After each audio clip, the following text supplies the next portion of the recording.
드디어 10을 넘는 고비를 넘어서 아이에게 20가지 수를 가르치는데 성공하셨나요? 그런데 이제 20을 넘어가니 손가락에 발가락까지 동원해도 개수가 모자라는데요. 정말 두 자릿수를 가르치는 게 이렇게 힘들었나 싶습니다. 이럴 땐 양육자의 인내심만으로는 부족하죠. 바로 아이의 이해를 도울 수 있는 도구가 필요합니다. 그래서 오늘은 두 자릿수 덧셈 뺄셈을 알려줄 때 꼭 필요한 교구 추천과 함께 제가 가르쳐주는 방법을 실제 속도로 자세히 설명드려 볼게요. 보실 땐 속도가 너무 느린 거 아닌가라고 생각되실 수도 있지만 우리 아이들이 처음 배우는 과정이라는 걸 꼭 기억해 주세요. 천천히 눈으로 확인하게 해주시고 방법을 다양하게 보여주세요. 지적장애나 경계선 친구니까 그냥 익히게 무조건 계산 과정을 반복해야지가 아니라 느린 친구들일수록 이해가 되는 과정으로 반복해 주셔야 됩니다. 시간은 걸릴 수 있지만 우리 아이들 안에 반드시 쌓이고 있다는 걸 믿어주세요. 그리고 만약 우리 아이는 아직 20 이하의 숫자에 덧셈 뺄셈에 대해서 너무 어려워하는데요 라고 하시면 오른쪽 상단에 이전 영상을 먼저 참고해주세요. 제가 가르치는 지적장애 친구가 10 이상의 숫자를 배울 때까지는 무려 4개월이 걸렸는데요. 받아올림하고 받아내림 하는 데는 한 달도 안 걸렸습니다. 물론 완벽히 혼자 해내기는 힘들긴 하죠. 하지만 10 이상의 수에 대해서 충분한 시간을 들여서 이해하고 넘어가니 20 이상의 수에 대해서 특히 받아올림과 받아내림에 대해서 굉장히 빠른 속도로 이해하고 있습니다. 양육자도 저도 깜짝 놀랄 정도로요. 제가 주 3회 1회 기준으로 약 15문제에서 25문제를 같이 풀었는데도 아이가 이 정도 속도로 따라왔으니까 너무 부담 갖지 마시고 하루에 10문제에서 15문제 정도만 같이 풀어주셔도 충분합니다. 주의사항으로는 한 가지 방법으로만 계속 똑같이 보여주시면 아이가 이해를 하는 게 아니라 암기식으로 기억할 수 있습니다. 예를 들어 10에 3을 더하면 13, 10에 5를 더하면 15라고 계속 반복 설명했더니 3 더하기 10은 31이라고 대답하는 일이 발생하더라고요. 그래서 중간중간 아이가 이해를 잘 하고 있는지 확인해 주시면서 다른 방법으로도 설명해 주시는 걸 추천합니다. 저는 크게 3가지 방법을 사용했는데요. 손가락셈, 수막대 교구, 그리고 백수세기 판을 사용했습니다. 손가락셈은 이전 영상에서도 설명드렸지만 짧게 설명드리면 10을 기준으로 한번 강조해주는 셈법인데요. 예를 들어서 9 더하기 3을 설명한다고 했을 때 9에다가 3을 더할 거거든요. 이때 10이 될 때 한번 강조를 해주는 거예요. 자, 여기다가 3을 더하니까 1, 2, 3 하고 강조를 해주는 거죠. 그러면 1 했을 때 10을 강조했고 2개가 더 펼쳐져 있잖아요. 그래서 이 과정을 보고 아이가 손가락 2개가 펼쳐져 있네. 그런데 10 하면서 접었으니까 12라고 대답할 수 있게 되는 겁니다. 백수세기표는 이렇게 1부터 100까지 써있는 표인데요. 십진법으로 되어 있어 보기 직관적일 뿐만 아니라 10 미만의 수를 더할 때 아이들에게 수가 하나씩 커진다는 걸 시각적으로 보여주기 좋습니다. 이건 인터넷에서 검색하시면 쉽게 다운로드 가능하세요. 그리고 오늘 소개해드릴 교구는 바로 이 수막대 교구인데요. 제가 책상에 펼쳐놓고 자세히 설명드려 볼게요. 이렇게 펼쳐놓고 보면 어디서 많이 본 듯하지 않나요? 바로 모든 교과서나 문제집에 그려져 있는 그림입니다. 이전 영상에서 보여드렸던 템프레임은 20까지 보여주기 좋은 교구지만 20 넘어가는 수는 개수를 세기 힘들더라고요. 그런데 이 수막대는 보시면 낱개와 10단위, 100단위가 색깔별로 나뉘어져 있기 때문에 두 자릿수끼리의 덧셈을 보여줄 때 시각적으로 아주 잘 보입니다. 시중에 수막대도 여러 종류를 파는데요. 이게 너무 크면 문제집 위에 올려놓고 설명하기가 힘들고요. 이렇게 낱개 10개를 모으면 딱 10개 묶음 하나랑 크기가 동일하고 10개 묶음도 10개 모으면 100개 묶음과 크기가 동일해야 아이들이 시각적으로 이해하기 좋습니다. 제가 사용한 건 조이메스라는 회사의 수막대고요. 여러분이 잘 아실 그부교구에도 이 수막대 교구가 있습니다.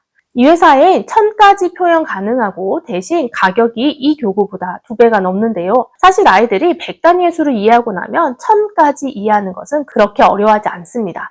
덧셈이 10이 넘어가는 받아올림, 받아내림이 어려운 거지 이 단계를 이해하고 나면 50에서 100 사이의 숫자를 받아올림, 받아내림 하는 건 자연스럽게 받아들이는 것과 같은 이치인데요. 원리를 이해하고 나면 그 이후의 숫자가 급속도로 커져도 아이들은 잘 이해합니다. 그래서 1학년 때는 1부터 100까지의 수만 배우지만 2학년이 되면 바로 100부터 1000까지의 수로 수의 사이즈가 커지게 되는데요. 굳이 교구로 보여주지 않더라도 잘 이해를 하더라고요. 그래서 이 교구로는 대략 400까지 나타낼 수 있는데요. 그 정도로도 충분하다고 생각합니다. 참고로 금호교구의 가품을 테무에서 이렇게 착한 가격으로 판매하고 있습니다. 하지만 테무는 KC 인증은 되어 있지 않고요. 대신 CE 인증은 되어 있으니 참고해주세요. 혹시 참고하실 분들을 위해서 밑에 설명란에 링크 걸어두도록 하겠습니다. 자, 이제 준비물 설명이 끝났으니 먼저 두 자릿수의 덧셈부터 보여드리도록 할게요. 16 더하기 5를 설명드릴게요. 이건 제가 실제로 아이 가르칠 때 사용하는 교재고요. 먼저 문제를 같이 읽습니다. 16 더하기 5는 얼마일까? 실제로 할 때는 제가 이렇게 읽어주지 않고 아이가 읽게끔 유도합니다. 그리고 수막대로 보여줄 때는 16 더하기 5를 할 거야. 그러면 선생님이 어떤 거 먼저 계산한다고 했지? 낮게 먼저 6 더하기 5를 먼저 계산해보자. 일단은 아이가 수를 인식하게 하는 게 우선이기 때문에 6 더하기 5를 계산한다기보단 수막대로 하나하나 세면서 10을 넘어간다라는 거 먼저 보여주세요. 1, 2, 3, 4, 5, 6, 7, 8, 9, 10, 11. 11이네. 6 더하기 5를 해서 11이 되었는데 이거 우리 어떻게 쓸 거냐면 10 위에 쓸 거야. 11 이렇게 쓸 거야. 11 쓰지 않고 11 쓸 거야. 그러면 여기 10이 있고 우리가 방금 이렇게 10을 또 만들었어. 11이 된 거야. 그래서 원래 있던 10에 새로 만든 10을 더해서 내리면 2가 될 거야. 20. 그래서 16 더하기 5는 21. 16 더하기 5는 얼마? 21이야. 자, 이 과정을 손가락으로 한번 해볼까? 낮게 먼저 6에다가 5를 더해보자. 1, 2, 3, 4, 5. 그러니까 11이네. 그 11을 어떻게 쓴다고 했지? 11 하고 쓸 거야. 그럼 여기 10이 하나에 하나가 더 있으니까 하나가 더 있으니까 두 개가 되었어. 그래서 16 더하기 5는 21이야. 그리고 나서 이 과정을 백수세기표로도 한 번 더 보여주시면 좋거든요. 자, 이렇게 백수세기표를 인터넷에서 다운로드 받아서 준비해 주시고요. 아이에게 숫자가 1씩 6번 커진다는 걸 보여줄 거예요. 그래서 15에서 더하기 6을 할 거야. 더하기 얼마 한다고 했지? 더하기 6, 1, 2, 3, 4, 5, 6. 다시 15에서 더하기 6을 할 거야. 1, 2, 3, 4, 5, 6. 그래서 얼마가 돼? 21이 되는구나. 이렇게 설명해 주시면 좋습니다. 이번에 좀 더 큰 수인 15 더하기 27은 어떻게 나오는지 계산해 볼게요. 얘도 마찬가지로 아이가 같이 읽도록 해주셔야 돼요. 아이들이 가끔 이거 잘못 읽거든요. 15라고 읽어야 되는데 51이라고 읽는 경우도 있어요. 그러니까 계속 입 밖으로 내뱉으면서 자기가 수를 인식할 수 있도록 도와주셔야 돼요. 15 더하기야 빼기야. 더하기 15에 더하기 27은 얼마일지 계산해보자. 우리 뭐 먼저 계산할 거지? 낮게 먼저. 자, 5에다 7을 더해보자. 5에다가 7을 더할게. 1, 2, 3, 4, 5, 6, 7. 그럼 손가락이 두 개 펼쳐져 있으니까 5 더하기 7은 얼마지? 라고 하면 아이가 12라고 대답을 합니다.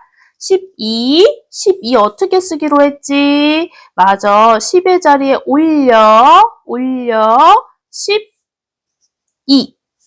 낮게 먼저 계산했더니 12가 되었어. 그럼 우리 12 두 개에 하나 있고 하나가 더 있는 거야. 2 더하기 1에 2 더하기 1에 하나가 더 있어. 하나가 더 있으니까 모두 12 몇 개? 4개. 그래서 15 더하기 27은 42예요. 실제로 제가 설명할 땐 이거보다 조금 더 천천히 설명하고요. 이걸 수학대로도 다시 한번 보여줍니다. 15 더하기 27 계산해보자. 자, 수학대로도 바로 보여주시는 게 아니라 아이한테 수학대로 표현할 수 있게끔 유도해 주시면 더 좋을 것 같아요. 15 수학대로 어떻게 표현하지? 12 몇 개 필요해? 하면 아이가 이렇게 하나를 주고 그럼 낱개는 몇 개 있어야 되지? 라고 하면 이렇게 5개라고 설명하게 해주시는 거죠. 아이가 직접 가져오는 게 소근육 발달에도 좋고 아이가 수를 막대로 인식하는 데도 더 좋겠죠? 자, 15 더하기 27을 할 거야. 어떤 거 먼저 계산한다고 했지?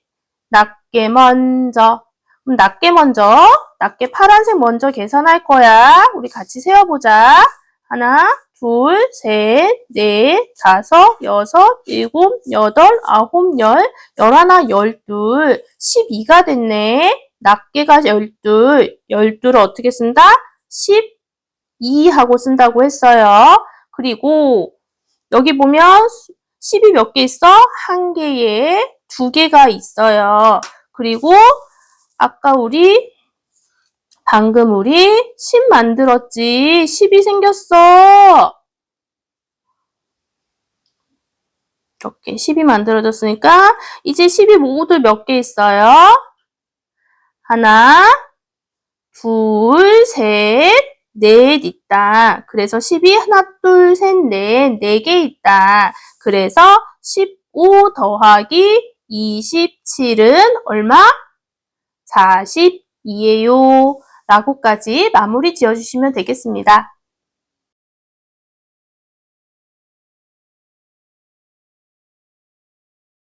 저는 아이가 1의 자리와 10의 자리를 구분하기 쉽게 세로셈으로 설명합니다. 그런데 아이들이 1의 자리라는 말을 생각보다 어려워합니다. 그래서 저는 1의 자리 대신 낮게라는 표현을 쓰고요. 계산할 때 받아올림과 받아내림 할 것을 염두에 두고 아이와 규칙을 정했습니다. 바로 계산할 때 항상 낮게 먼저 라고 외치고 아이랑 시작하는 거죠. ADHD도 있는 친구라 주의력이 쉽게 흐트러지기 때문에 우리가 무엇에 집중해야 하는지를 계속 체크하면서 갑니다. 물론 이때 15 더하기 6을 15 더하기 5 더하기 1로 나눠서 설명하는 방법도 있는데요. 바로 10을 먼저 만든 다음에 남은 수를 더하는 방법이죠. 이렇게 하면 덧셈을 한 번만 해도 되는 걸 2번 이상 해야 되기 때문에 사실 저는 추천하지 않습니다. 만약 아이가 10 만들기를 매우 잘한다면 도움이 되겠지만 집에 있는 제 쌍둥이 아들은 정발임에도 저 방법을 좋아하지 않더라고요. 행운이도 계속 손가락으로 셈을 했기 때문에 저 방법을 더 어려워했고요. 제가 가르치고 있는 친구도 덧셈 자체를 여러 번 해야 하기 때문에 더 혼란스러워했습니다. 그리고 전 2자릿수 더하기 1자릿수에서 받아올림이 아주 잘 되지 않더라도 2자릿수 더하기 2자릿수의 받아올림으로 넘어가는데요. 수학대로 보여주는 과정은 똑같기 때문에 아이가 그걸 이해하는 게 중요하지 2자릿수 더하기 1자릿수가 완벽하게 된 후에 넘어갈 필요는 없다고 생각했기 때문인데요. 수학대와 손가락으로 같은 방식으로 적용함으로써 큰 수로 확장해 나가는 걸 자연스럽게 경험하게 하고 싶었습니다. 다음은 뺄셈인데요. 사실 이전에 10 넘어가는 덧셈을 가르치고 10몇에서 몇을 빼는 걸 너무 잘하길래 받아내림도 정말 잘할 줄 알았거든요. 그런데 제가 실수를 하나 했어요. 제가 3에서 5를 뺄 수 있냐고 없냐고 물어봤는데요. 아이들이 0보다 작은 수를 중학교 때부터 배우기 때문에 제가 이 말이 더 쉽지 않을까라고 생각을 했는데요. 반전으로 이 지적장애 친구가 3에서 5를 뺄 수 있다고 대답을 하는 거예요. 3을 5개로 쪼개면은 다 나눠줄 수 있다고 하는 거죠. 그래서 혹시나 아이가 이렇게 뺄 수 없다라는 말을 어려워하면 빼기에 부족하다라는 표현으로 바꿔주세요. 너 사탕 3개 있는데 5개 달라고 하면 줄 수 있어? 사탕 3개 있는데 5개 달라고 했어. 하나, 둘, 셋 하고 2개가 모자라네? 2개가 부족하네? 빌려와야겠다. 만약에 너가 사고 싶은 게 있어. 그런데 그게 1,000원이라고 했는데 네가 500원밖에 없어. 그럼 100원, 200원, 300원, 400원, 500원 하고 돈이 모자라면 어떻게 해야 되지? 누군가한테 아빠나 엄마한테 빌려주세요 해야겠다. 그렇게 우리도 뺐을 때 숫자가 모자라면 수를 빌려올 거야 라고 표현을 해주세요. 자, 이번엔 23 빼기 5는 얼마인지 볼 거야. 선생님이 뭐 먼저 한다고 했어요?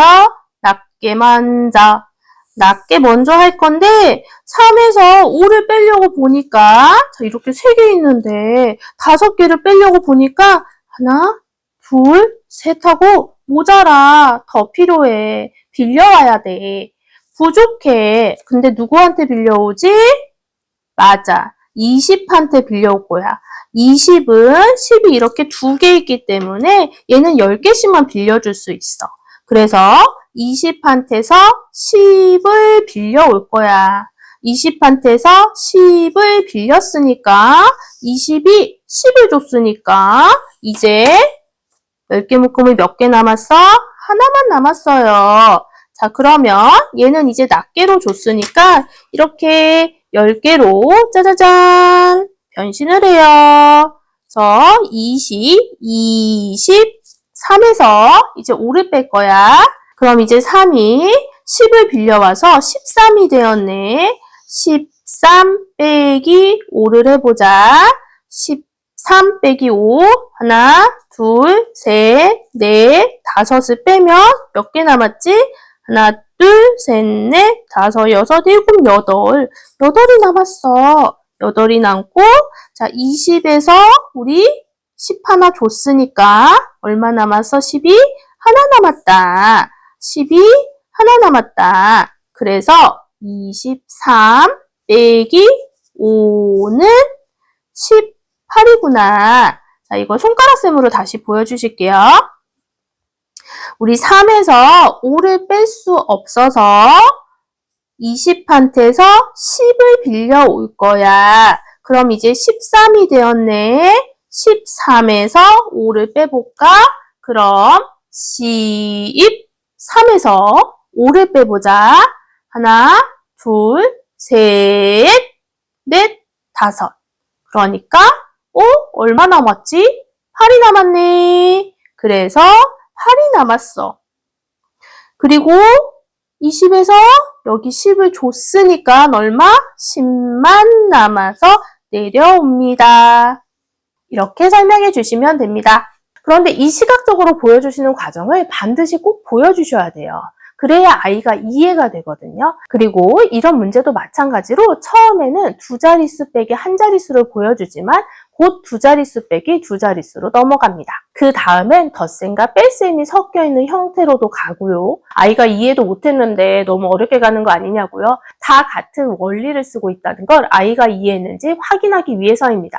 아이가 만약 이해를 못했다면 제가 다시 설명해주면 되는 거니까요. 제가 이 과정을 몇 주 때 조금씩 여러 가지 방법으로 계속해서 반복하고 있습니다.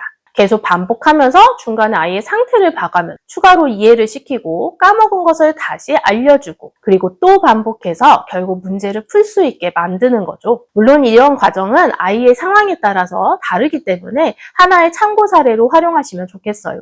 그럼에도 불구하고 제가 이렇게 설명을 드린 건 양육자분도 놀랄 정도로 아이가 너무 잘 따라와 주셨기 때문에 여러분께 도움이 될까 싶어서입니다. 꼭 도움이 되셨으면 좋겠습니다. 오늘도 영상 시청해주셔서 감사합니다. 이 영상 끝까지 봐주시고 적용하시는 여러분을 오늘도 존경합니다.